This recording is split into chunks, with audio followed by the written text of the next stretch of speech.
한국이요? 거긴 핵도 없는 나라잖아요, 국장님. 저희가 볼 필요가 없는 나라입니다. 미국 국방부 SIC 정보국 소속의 한 애널리스트는 이렇게 말했습니다.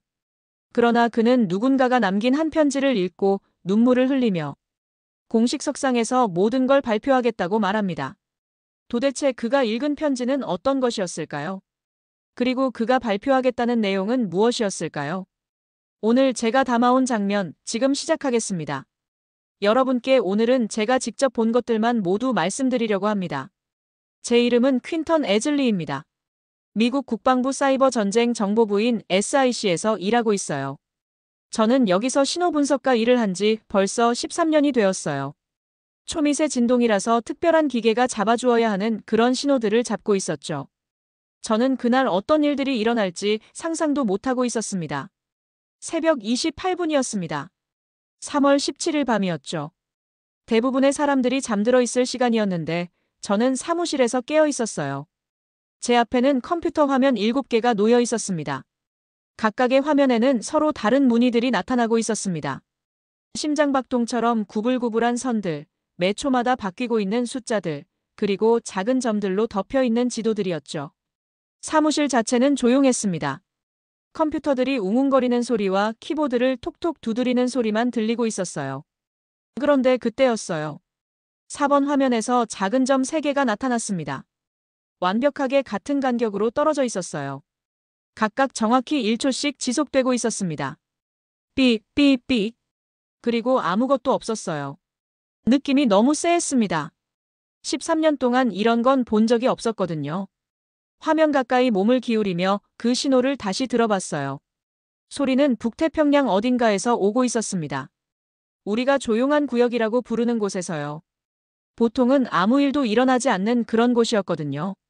하지만 이 신호는 달랐어요. 뭔가에 숨어 있는 것 같았어요. 어떻게 알 수 있었냐고요? 우리 컴퓨터가 이걸 거의 놓칠 뻔했거든요. 이 신호는 우리 기계들을 속이도록 만들어져 있었어요. 그냥 바다 소음인 것처럼 들리게 말이에요. 레이더를 피하기 위해 만들어진 우회 기술이 있었던 거죠. 손이 조금 떨리기 시작했어요. 컴퓨터에 메모를 타이핑하고 있었거든요. 새벽 28분, 정체불명 주파수 발견. 탐지 시스템을 피하도록 설계된 것으로 보임. 전에도 데이터베이스에 없는 신호들을 찾아낸 적이 있어요. 보통은 새로운 어선이나 연구선인 경우가 많았죠. 하지만 이번엔 뭔가 달랐습니다. 뭔가 중요한 느낌이 들고 있었어요. 저희 근무 매뉴얼상 이상한 신호를 발견하면 10분 안에 보고해야 해요.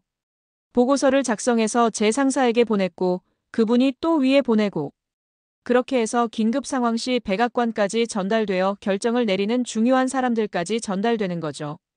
그리고 기다렸습니다. 10분이 지났어요. 그리고 1시간, 그리고 90분. 뭔가 이상했습니다. 제가 보낸 보고서는 보통 빨리 승인이 나거든요. 하지만 그날 밤은 아무도 대답하지 않고 있었어요. 저는 베네딕트 콜린스 씨 책상으로 걸어갔어요. 제 선임인 베네딕트는 여기서 누구보다 오래 일하고 있었습니다. 정말 똑똑한 사람이었고 뭔가 알고 있다면 바로 이 사람일 거라고 생각했습니다. 베네딕트, 오늘 밤 제 보고서 보셨나요? 그분이 컴퓨터에서 고개를 들고는 이상한 미소를 지었어요. 에즐리, 한 가지 물어볼게. 남한에 대한 우리 파일을 확인해 본 적 있나? 남한이요? 왜요? 그들은 핵 잠수함도 없잖아요. 우리 감시 목록에도 없고요. 베네딕트의 미소가 더 커졌는데 그건 행복한 미소가 아니었어요. 뭔가를 알고 있는 사람이 짓는 그런 미소였습니다. 바로 그거야. 우리는 위험한 무기를 만들 것 같은 나라들을 감시하고 있지. 하지만 만약 어떤 나라가 우리가 보지 않는 사이에 위험한 걸 만들었다면? 너무 조용해서 우리가 아예 쳐다보지도 않았다면? 선배님, 그 신호가 남한에서 온 거라고 생각하세요? 베네딕트는 직접 대답하지 않았어요. 대신 다시 컴퓨터로 돌아갔습니다. 가끔은 말이야, 에즐리, 가장 중요한 발견들은 모두가 피하려고 하지. 머릿속이 어지러웠습니다. 그날 밤 내내 그 신호 데이터를 바라보고 있었지만 해석할 수는 없었어요. 진실을 알 수 있는 유일한 방법은 직접 가서 찾아보는 것뿐이었습니다. 그 다음 며칠은 정말 이상했어요. 마치 짙은 안개 속을 걸어가는 기분이었습니다. 계속 그 세 번의 삐소리와 베네딕트의 이상한 미소가 떠올랐어요. 평소 하던 일에 집중하려고 해도 자꾸만 조용한 구역에서 온 그 수상한 신호 생각이 나는 거였습니다. 잠도 잘 못 자고 있었어요. 회사에서는 평범한 척하려고 노력하고 있었어요. 평소처럼 신호들을 분석했죠. 하지만 이 찜찜한 기분이 너무나 이상했습니다. 대체 어떻게 해야 할까 하던 찰나였는데요. 목요일 아침 베네딕트가 저를 그의 사무실로 불렀습니다. 책상 위에는 서류들이 깔끔하게 정리되어 쌓여 있었고 컴퓨터 화면에는 태평양 지도가 떠 있었어요. 앉아, 에즐리, 이야기할 게 있어. 베네딕트는 뭔가 중요한 걸 생각하고 있는 것 같았습니다. 월요일 밤 내가 보낸 보고서가 위층에서 꽤 큰 파장을 일으키고 있어. 윗분들이 내가 발견한 그 신호에 대해 더 알고 싶어 한다. 뭔지 알아냈나요? 다음 달에 있을 합동 해군 훈련과 관련이 있을 거라고 생각하고 있어. 우리 해군과 남한 해군이 함께하는 훈련 말이야. 합동 훈련이요? 매년 우리나라들이 함께 연습을 하거든. 배들, 잠수함들, 비행기들까지 다 일상적인 훈련이야. 올해는 참관자를 보내려고 해. 수중 신호와 수중 기술을 이해하는 전문가를 말이야. 어딘지 모르게 이 대화가 어디로 향하고 있는지 감이 왔지만 믿고 싶지 않았어요. 저를 보내려는 거죠? 베네딕트가 고개를 끄덕였습니다.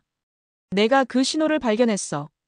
기술도 이해하고 있고 그리고 솔직히 말해서 넌 적절한 질문을 할 만큼 충분히 호기심이 많아. 컴퓨터 화면의 지도를 바라봤어요. 남한은 주변의 광활한 태평양에 비해 너무 작아 보였습니다. 그래서 이런 핑계로 둘러댔죠. 잘 모르겠어요, 베네딕트. 저는 사람들과 잘 어울리지 못해요. 컴퓨터와 데이터로 일하는 거지. 외국군 장교들이나 외교 회의 같은 건 제 일이 아니에요.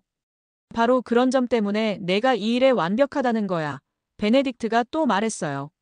넌 다른 사람들이 놓치는 걸 봐. 다른 사람들이 묻기 무서워하는 질문들을 해. 컴퓨터 화면을 제 쪽으로 돌렸어요. 지도가 남한으로 확대되면서 해안선과 주요 항구들, 해군 기지들이 보였습니다. 게다가 그 신호가 뭔지 알고 싶지 않아? 세 번의 간단한 삐소리가 왜 여기 사람들을 이렇게 불안하게 만드는지 이해하고 싶지 않고 맞는 말이었어요. 그 세 번의 삐소리가 며칠 동안 저를 괴롭히고 있었거든요. 수백 번 다시 들어봤지만 그 의미를 해독할 수 없었어요. 모른다는 게 저를 미치게 만들고 있었습니다. 만약 제가 이걸 망치면 어떡하죠? 잘못된 질문을 하거나 중요한 걸 놓치면요. 베네딕트가 저에게 다가왔습니다. 에즐리, 넌 13년 동안 숨겨진 신호들을 찾아왔어. 수백만 달러짜리 컴퓨터들이 놓친 걸 잡아냈고. 너 자신을 믿어. 입이 바짝 말랐고 손바닥에 땀이 나고 있었어요. 지금까지 내려야 했던 결정 중 가장 큰 결정이었습니다. 언제쯤 제가 가야 하죠? 다음 주야. 훈련이 열흘 뒤에 시작되고 넌 미리 가서 브리핑을 받고 팀을 만나야 해. 눈을 감고 그 세 번의 삐소리를 한 번 더 생각해 봤어요. 눈을 떴을 때 뭘 해야 하는지 알고 있었어요. 알겠습니다. 가겠어요. 좋아. 오늘부터 서류 작업을 시작할게. 남한으로 가는 비행기 여행은 제 인생에서 가장 긴 14시간이었어요. 몸은 피곤했지만 잠을 잘 수가 없었습니다. 계속 착륙했을 때 뭘 발견하게 될지 생각하고 있었거든요. 사람들이 친절할까? 나를 믿어줄까? 만약 그 수상한 신호가 그냥 실수였다면 지구 반대편까지 헛걸음을 한 건 아닐까? 비행기가 마침내 서울에 착륙했을 때 여기는 모든 게 달랐습니다. 표지판들은 제가 읽을 수 없는 한글로 써져 있었고 사람들은 음악 같은 억양으로 이야기하고 있었어요. 출구 근처에서 해군 제복을 입은 남자가 저를 기다리고 있었어요. 키가 크고 친절한 눈을 하고 있었지만 자세는 군인답게 완벽하게 곧았습니다. 에즐리 씨인가요? 또렷한 영어로 물었습니다. 저는 조연휘 대령입니다. 남한에 오신 걸 환영해요. 악수는 단단했지만 공격적이지 않았어요. 그는 차로 걸어가면서 합동훈련이 진행되고 있는 해군기지로 차를 몰고 갈 거라고 설명해 주었어요. 산과 해안도로를 지나 2시간 정도 걸렸습니다. 창밖으로 논과 어촌 마을들을 바라보면서 이렇게 평화로운 곳이 어떻게 군사 기밀을 숨기고 있을 수 있을까 상상해보고 있었어요. 조 대령은 운전하는 동안 말을 많이 하지 않았지만 할 때는 신중하고 차분한 목소리였습니다. 에즐리 씨, 잠수함에 타본 적 있으세요? 아니요, 한 번도요. 평소에는 그냥 잠수함이 보내는 신호만 분석했어요. 오늘 그 신호들이 어디서 나오는지 보게 될 겁니다. 흥미로우실 거예요. 해군 기지는 푸른 언덕들로 둘러싸인 항구에 자리 잡고 있었어요. 크기가 다른 배들이 욕조 안장난감처럼 물 위에 떠 있었습니다. 어떤 건 대포와 레이더가 달린 회색 군함들이었고 다른 건 작은 초계함들이었어요. 하지만 제 눈은 다른 걸 보고 있었습니다. 물 표면 위로 겨우 보이는 매끈하고 검은 형체 말이에요. 저게 도산 안창호함입니다. 조 대령이 제 시선을 따라가며 말했어요. 오늘 당신의 교실이 될 거예요. 전에 잠수함 사진은 봤지만 이렇게 가까이에서 보는 건 정말 압도적이었습니다. 금속 선체는 바다의 엄청난 압력을 견딜 만큼 두꺼워 보였고 등 부분에서 솟아오른 탑에는 안테나와 잔망경들이 빼곡히 달려 있었어요. 아름답네요. 저는 영혼 없이 말했습니다. 조 대령이 미소를 지었습니다. 그게 한국식 잠수함 특징이에요. 사다리를 타고 잠수함 안으로 내려갔어요. 안은 놀랍도록 조용하고 깨끗했습니다. 벽에는 버튼과 스위치, 작은 화면들로 덮인 패널들이 줄지어 있었어요. 부드러운 불빛이 어둠 속으로 휘어져 들어가는 좁은 복도들을 비추고 있었습니다. 제가 훈련 영상에서 본 미국 핵잠수함들과는 전혀 달랐어요. 그런 건 시끄럽고 바빴거든요. 핵반응로의 끊임없는 웅웅거리는 소리와 수십 명의 승무원들의 떠드는 소리로 가득 찼었죠. 이 잠수함은 거의 평화로워 보였습니다. 조 대령이 저를 지휘소라고 부르는 곳으로 안내했어요. 여기서는 벽이 지도와 소나 판독각, 계속 변하는 숫자들의 흐름을 보여주는 화면들로 덮여 있었습니다. 하지만 한 화면이 바로 제 주의를 끌었어요. K-사일런트 인터페이스라고 표시되어 있었고 제가 본 적 없는 스타일의 항로 시뮬레이션을 보여주고 있었습니다. 이게 당신이 여기 온 이유입니다. 조 대령이 조용히 말했어요. 이 시스템은 바닥의 센서들과 연결되어 있어요. 물 온도와 음파, 바닷속 모든 것들의 움직임을 읽어드리죠. 화면을 자세히 보려고 몸을 기울였어요. 문의들은 믿을 수 없을 정도로 복잡했습니다. 보고 있는 동안 시스템이 자동으로 설정을 조정하고 있었습니다. AI 시스템이 주파수를 바꾸고 배경소음을 걸러내고 있었어요. 학습하고 있네요. 놀라서 말했어요. 시스템이 스스로 숨는 법을 배우고 있어요. 그보다 더해요. 조 대령이 말했습니다. 적의 배들이 우리를 찾으려고 할 때 이 시스템은 그냥 우리 잠수함을 숨기는 게 아니에요. 그들의 컴퓨터가 우리가 아예 존재하지 않는다고 생각하게 만들어요. 조 대령은 K-사일런트 인터페이스가 어떻게 작동하는지 보여주었어요. 다른 잠수함의 소나 핑을 감지하면 단순히 소리를 흡수하거나 반사시키는 게 아니었습니다. 대신 들어오는 신호를 분석하고 적의 컴퓨터가 돌아올 거라고 예상하는 소리를 예측한 다음 빈 바다처럼 들리는 가짜 신호를 보내는 거였어요. 적은 우리가 거기 있었다는 걸 절대 모르게 됩니다. 그들의 탐지기인 소나는 완벽하게 작동하지만 저희 잠수함은 적 탐지기에게 거짓말을 말해주는 거죠. 화면을 바라보며 제가 보고 있는 걸 이해하려고 애쓰고 있었어요. 이건 그냥 첨단 기술이 아니었습니다. 혁명적인 거였어요. 미국 잠수함들은 조용히 해서 숨어요. 러시아 잠수함들은 깊이 들어가서 숨고요.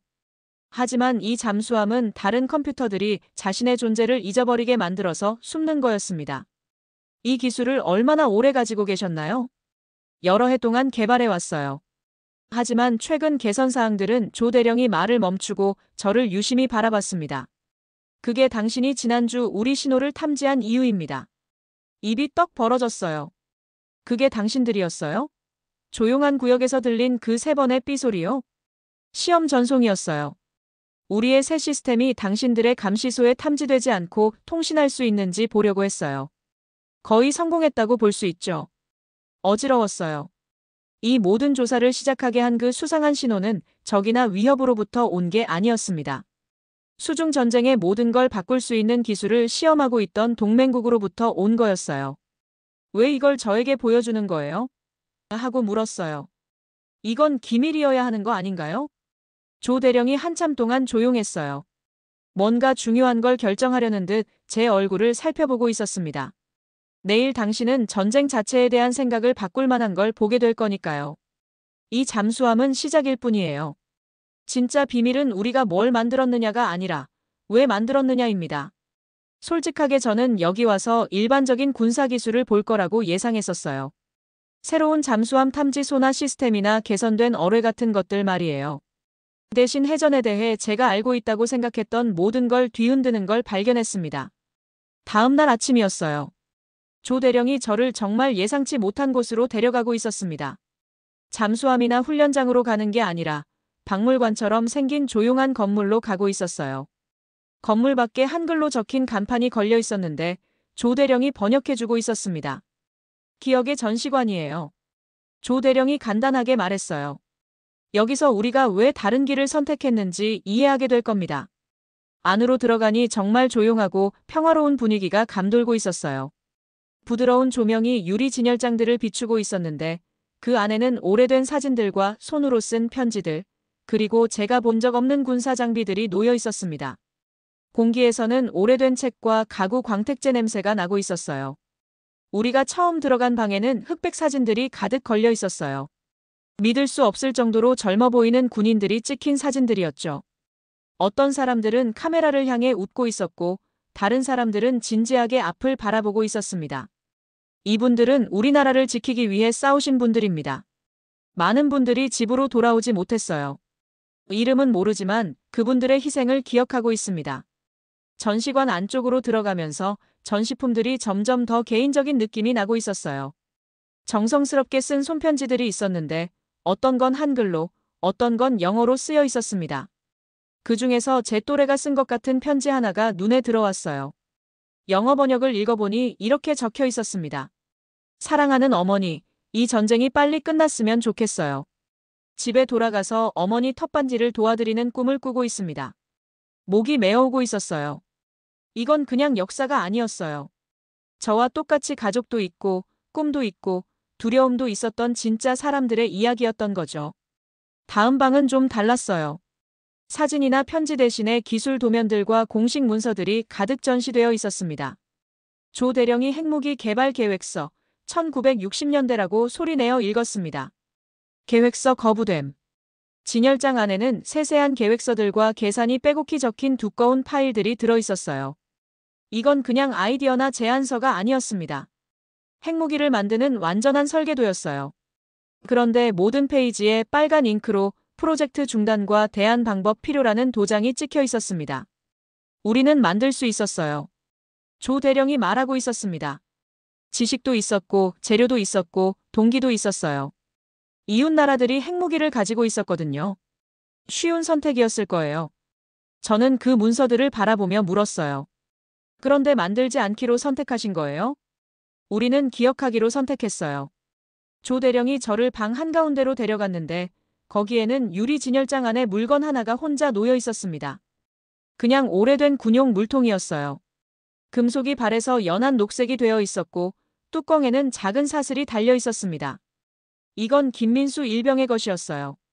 전쟁 중에 마을을 지키다가 죽었을 때 19살이었어요. 맨손과 무고한 사람들을 지키겠다는 의지밖에 가진 무기가 없었어요.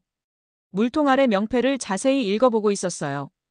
적의 진격을 막기 위해 자신의 몸으로 다리를 막아섰습니다. 그의 희생으로 7가족이 피할 수 있었습니다. 가슴에 뭔가 무거운 게 내려앉고 있었어요. 저는 지금까지 무기와 군사기술에 대해서만 생각해왔는데 그걸 사용하는 사람들이나 보호해야 할 사람들에 대해서는 진짜로 생각해본 적이 없었던 거예요. 이게 우리의 진짜 무기입니다. 조 대령이 계속 말하고 있었어요. 잠수함도 아니고 무음 시스템도 아니고 우리가 개발한 어떤 기술도 아니에요. 우리 무기는 전쟁이 얼마나 큰 대가를 치르게 하는지 기억하는 것과 다른 사람들이 그 대가를 치르게 하지 않겠다는 의지예요. 마지막 방으로 걸어갔는데 우리가 만들지 않기로 선택한 무기들이라는 팻말이 걸려 있었어요. 여기에는 핵무기 문서들과 함께 화학무기, 생물학무기, 그리고 다른 끔찍한 장치들의 계획서들이 있었습니다. 모든 계획서마다 거부됨이나 대안 개발 승인이라는 도장이 찍혀 있었어요. 맨 끝 벽에는 큰 글씨로 쓰인 문구가 있었는데 읽으면서 손이 떨리고 있었습니다. 이 땅은 우리가 무너진 그날을 기억합니다. 맨손으로 파괴에 맞선 이들을 기립니다. 제가 지금까지 군사력과 국가방위에 대해 생각해왔던 모든 게 무너지고 있었어요. 새로운 무기를 찾으러 왔는데 대신 위협하는 대신 기억하기로 선택한 나라를 발견하고 있었던 거죠. 한국은 역사상 다른 나라를 무력으로 위협한 적이 단 한 번도, 정말 딱 한 번조차 없었습니다. 한국의 경제는 꾸준히 성장해왔음에도 말이죠. K 사일런트 인터페이스는요. 적에게서 숨는 것만이 아니네요. 전쟁이 시작되기 전에 막는 거군요. 이제야 이해한 저는 말했습니다. 조 대령이 고개를 끄덕이고 있었습니다. 적 지휘관들이 우리를 찾을 수 없으면 우리를 공격할 수도 없어요. 공격할 수 없으면 싸우는 대신 대화해야 하죠. 우리는 전쟁을 더 치명적으로 만드는 게 아니라 전쟁을 불가능하게 만드는 게 가장 강한 방어라는 걸 배웠어요. 제가 여기 온 이후의 시작이었던 그 신비한 삐프음 3번을 생각해보고 있었어요. 그건 위협이나 도전이 아니었어요. 자신을 지키는 완전히 다른 방법을 찾은 나라에서 보낸 메시지였던 거죠.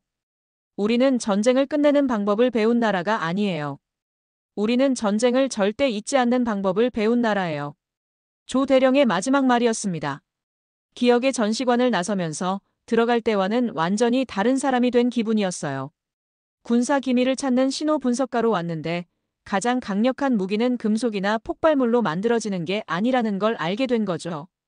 그건 기억과 의지, 그리고 더 어렵지만 더 명예로운 길을 선택하는 용기로 만들어지는 거였어요. 미국으로 돌아가는 비행기 아니었어요. 한국에 갈 때와는 완전히 다른 기분이었습니다. 머릿속에서는 계속 제가 본 것들이 되돌아오고 있었거든요. 조용한 잠수함, 기억의 전시관, 그리고 파괴하는 대신 기억하기로 선택했다는 조 대령의 차분한 말들이요. 버지니아에 있는 SIC 빌딩은 모든 게 똑같았어요. 그런데 저는 모든 걸 새로운 눈으로 보고 있는 기분이었습니다. 베네딕트가 제 책상에서 궁금한 표정으로 기다리고 있었어요. 어때, 에즐리? 찾고 있던 걸 찾았나? 찾던 것보다 훨씬 많은 걸 찾았어요. 그에게 말했습니다. 우리가 여기서 하는 모든 일에 대해 완전히 다른 방식으로 생각하는 방법을 찾았어요. 베네딕트가 놀랐어요. 재미있네. 자세히 말해줄 수 있나? 다음 1시간 동안 모든 걸 다 얘기해줬어요. 저 컴퓨터가 본 것을 잊게 만드는 K 사일런트 인터페이스에 대해서요. 위치를 숨는 게 아니라 레이더를 완벽하게 속여서 숨는 잠수함에 대해서요. 기억의 전시관과 결코 만들어지지 않은 무기들에 대해서도요. 베네딕트는 중간에 끼어들지 않고 듣고 있었어요. 제가 다 말하고 나니까 한참 동안 조용히 있었습니다. 결국 평화를 무기로 만든 거네.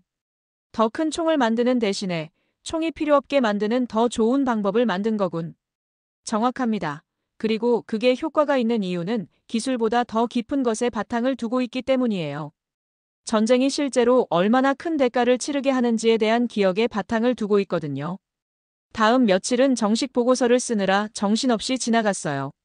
하지만 국방부 소속의 고위 간부들에게 제 한국 방문을 발표해달라는 요청을 받고 말았습니다. 미국의 군사적 미래에 대해 결정을 내리는 중요한 사람들이었거든요. 회의실은 정말 압도적이었어요. 그들은 차트와 그래프, 기술 명세서와 위협 평가를 기대하고 있었어요. 현재는 동맹국이지만 동시에 걱정해야 할 새로운 적의 능력에 대해 말하길 기대하고 있었던 거죠. 대신 저는 완전히 다른 걸 보여줬습니다. 제 마지막 발표 슬라이드에는 기술 분석을 위한 숫자나 도표가 없었어요.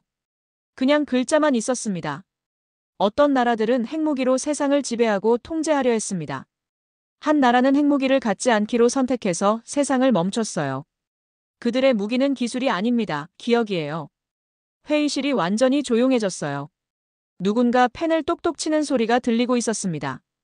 이 사람들은 미사일과 탱크와 전투기를 다루는데 익숙한 사람들이었어요. 앞줄에 앉은 장군이 목을 가다듬고 있었어요. 에즐리 씨, 과거를 기억하는 것이 미래의 위협에 대비하는 것보다 더 효과적이라고 말씀하시는 건가요? 그게 말이나 되는 소리입니까? 저는 가진 힘을 쓰지 않기로 선택하는 것에서 나오는 힘이 있다고 말씀드리고 있습니다. 한국은 수십 년 전에 핵무기를 만들 수 있었어요. 대신에 핵무기를 필요 없게 만드는 뭔가를 만들었죠. 그게 제가 주장하는 바입니다. 그렇게 저는 발표가 끝나고 집으로 돌아왔습니다. 제 발표는 제 의견일 뿐입니다. 누군가 들을지 말지는 그들에게 달린 일이었고요. 하지만 저는 마땅히 제가 해야 된다고 생각하는 일을 했습니다. 그렇지만 저는 조 대령의 말을 매일 떠올리고 있습니다. 우리는 전쟁을 절대 잊지 않는 방법을 배운 나라예요. 이건 가장 강한 방어는 적을 파괴할 수 있는 능력이 아니라 적을 필요 없게 만드는 지혜일 수도 있다는 생각이었죠. 신호를 모니터링하고 데이터를 분석하는 일상으로 다시 돌아가면서 더 이상 위협만 찾고 있지 않다는 걸 깨달았어요. 희망의 신호들을 찾고 있었습니다. 다른 나라들도 한국이 선택한 더 어렵지만 더 명예로운 길을 선택할 수도 있다는 증거를요. 저는 이 모든 걸 시작하게 된 그 신비한 삐프음 3번을 이제는 완벽하게 이해하고 있었습니다. 경고나 위협이 아니었습니다. 초대였어요. 우리가 사랑하는 것들을 지키는 더 좋은 방법이 있을 수도 있다는 걸 보라는 초대였던 거죠. 저는 여전히 신호 분석가로 일하고 있습니다. 하지만 이제는 가장 중요한 신호가 항상 가장 큰 소리를 내는 건 아니라는 걸 이해하고 있습니다. 그런 신호야말로 귀 기울일 가치가 있는 거죠. 그리고 가장 강력한 메시지는 들리지 않기로 선택한 소리에서, 만들어지지 않기로 선택한 무기에서, 그리고 위협하는 대신 기억하기로 선택한 한국으로부터 알게 되었습니다. 오늘의 장면, 여러분은 어떻게 보셨나요? 한국은 전쟁을 준비한 나라가 아닙니다. 전쟁을 기억함으로써 다시는 반복하지 않겠다고 다짐한 나라입니다. 무기를 만드는 대신 그 무기가 필요 없도록 만드는 기술을 개발했고, 파괴 대신 기억과 대화를 무기로 삼았습니다. 진짜 강한 나라는 적을 무너뜨리는 나라가 아니라 적조차 필요 없게 만드는 나라입니다. 작지만 강한 나라 한국은 오늘도 진심으로 세계를 움직이고 있었습니다. 오늘 제가 가져온 장면들은 여기까지입니다. 지금까지 감동 장면, 저는 지훈이었습니다. 끝까지 함께 해주신 여러분 진심으로 감사합니다. 또 좋은 장면들로 다시 찾아뵙겠습니다.